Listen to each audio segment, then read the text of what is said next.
Assalamualaikum warahmatullahi wabarakatuh. Sebelumnya perkenalkan, nama saya Altarisana, BK Mas Nasa dari Offering C dengan NIM 210331626065. Di sini saya akan bahas sebuah buku yang menarik tentang sebuah keselamatan digital, atau dalam buku ini berjudul Online Safety oleh Roy Simmons. Kenapa menarik? Karena di bagian bawah judulnya ada kata kunci berupa social media, cyberbullying, and student safety, di mana kata kunci ini adalah yang paling banyak dirasakan dalam era digitalisasi ini, terutama di bidang pendidikan. Sehingga tak ayal, sekuritas digital adalah sesuatu hal yang penting. Kemudian, yang menarik perhatian saya selanjutnya adalah terkait bagaimana gambar sampulnya ini yang sangat menarik untuk pembaca untuk membaca buku ini. Nah, apa sih poin-poin penting dari buku ini? Mari kita simak pembahasannya lebih lanjut. Di sini sudah saya highlight, di mana dalam buku ini membahas tentang bagaimana cara guru memperhatikan keamanan digitalnya sendiri saat menggunakan teknologi dan bagaimana guru melindungi muridnya dari kejahatan digital. Nah, semakin menarik kan? Nah, di sini akan dibahas terkait personal security atau keamanan personal dan juga terkait keamanan untuk murid. Nah, dalam personal security ini ada yang namanya malware, hacking, dan juga phishing. Dimana di sini dijelaskan lebih lanjut apa sih malware itu, apa sih hacking itu, dan apa sih phishing itu. Malware sendiri dapat disimpulkan adalah software atau aplikasi yang dapat mencuri informasi pribadi Anda dan ataupun merusak atau mengganggu kerja elektronik. Nah, di sini juga dijelaskan problem terkait malware, terus strategi untuk mengatasi malware, dan seterusnya. Di sini dijelaskan juga terkait hacking, di mana merupakan seseorang atau program yang berusaha untuk mendapatkan akses untuk sebuah situs. Kemudian dijelaskan terkait phishing atau usaha untuk menjebak korban untuk mendapatkan keuntungan. Nah, dari ketiga hal tersebut, ada satu hal yang saya garis bawahi bahwa kebanyakan itu disebarkan atau didapatkan melalui pop-up atau email, seperti di sini dikatakan spread is through email, ataupun pop-up dari akun-akun yang tidak resmi atau website yang tidak resmi. Jadi, untuk mengatasi ini, atau strategi untuk mengatasi ini, bisa dilakukan. Nah, di sini ada dikatakan strategi for personal security, di mana dikatakan untuk membuat dan password yang secure, di mana password yang sangat kuat, yang tidak dapat ditebak. Atau dalam kurung di sini digaris bawah 8 characters or more that combine upper and lowercase letters, number, and symbol.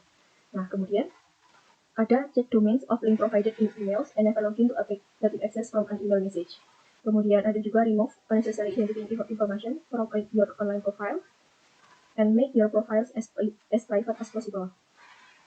Dan ada juga never enter sensitive information. Jadi jangan menginput informasi sensitif seperti kartu kredit ataupun bank account ataupun password. Bahkan password seperti sosial media pun jangan diinput ke internet. Terutama yang situs-situs yang dirasa tidak aman. Kemudian, use reputable antivirus software and don't install program unless you know what they are and what they do. Karena kebanyakan program-program dalam artian di atas itu adalah malware. Itu ada yang mengatasnamakan antivirus. Jadi, kalau dirasa tidak dapat dipercaya, jangan sesekali mendownload aplikasi ataupun mengakses situs yang dimana Anda merasa tidak terpercaya. Seperti itu. Nah, oke, pembahasan selanjutnya yaitu terkait student safety. Nah, dalam student safety dibahas terkait privacy atau keamanan, di mana salah satu contohnya adalah terkait nilai dan juga hasil pekerjaan siswa itu tidak boleh disebarkan secara online, ataupun terutama tanpa persetujuan orang tua dan juga murid itu sendiri. Nah, ini misalnya dalam contoh kehidupan kita, dalam kampus ataupun misalnya dalam kampus saya sendiri di UM, ada web yang dimana hanya bisa diakses oleh siswa tersebut, dan IPK atau nilai siswa itu hanya disalurkan melalui web tersebut dan siswa lain tidak dapat masuk ataupun mendapatkan informasi tersebut kecuali diberikan oleh siswa yang bersangkutan ataupun mendapatkan password dari siswa yang bersangkutan. Nah, kemudian dijelaskan dalam student safety ada juga inappropriate content atau konten yang tidak pantas. Nah, apa sih konten-konten yang tidak pantas itu? Konten-konten yang tidak pantas antara lain meliputi pornografi, violent, abusive, illegal, or sexual explicit or harmful. Nah, gimana cara untuk guru mengatasi siswa agar siswa tidak dapat mengakses konten-konten tersebut? Nah, caranya di sini dijelaskan bahwa guru dapat membuat sistem yang dapat memfilter struktur akses di kelas. Nah, ini dijelaskan juga situs yang dapat membantu guru untuk melakukan hal tersebut. Nah, tapi kalau misalnya guru ingin melakukan pembelajaran misalnya secara discovery learning, di mana siswa mandiri untuk mengakses informasinya, guru juga dapat create a custom search engine melalui tool seperti Google Custom Search, seperti itu.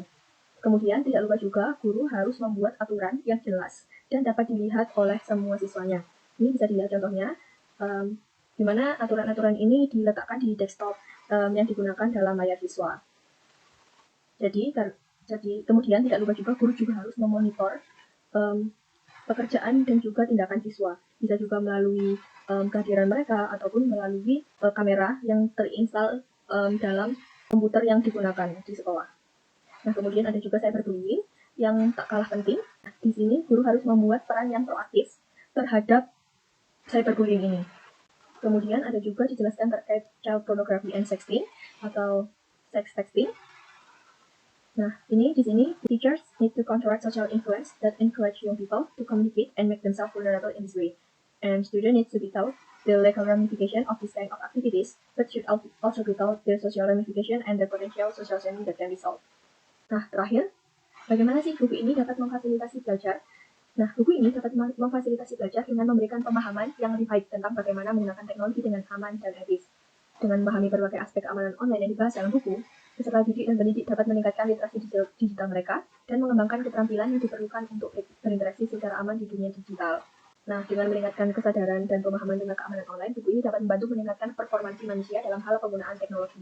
Peserta didik dan pendidik memiliki pengetahuan lebih baik tentang bagaimana menjaga keamanan online mereka dan juga lebih mampu untuk mengelola identitas online mereka dengan bijaksana dan berkomunikasi secara efektif dalam mengambil keputusan juga lebih bijak. Sekian terkait buku ini. Terima kasih. Wassalamualaikum warahmatullahi wabarakatuh.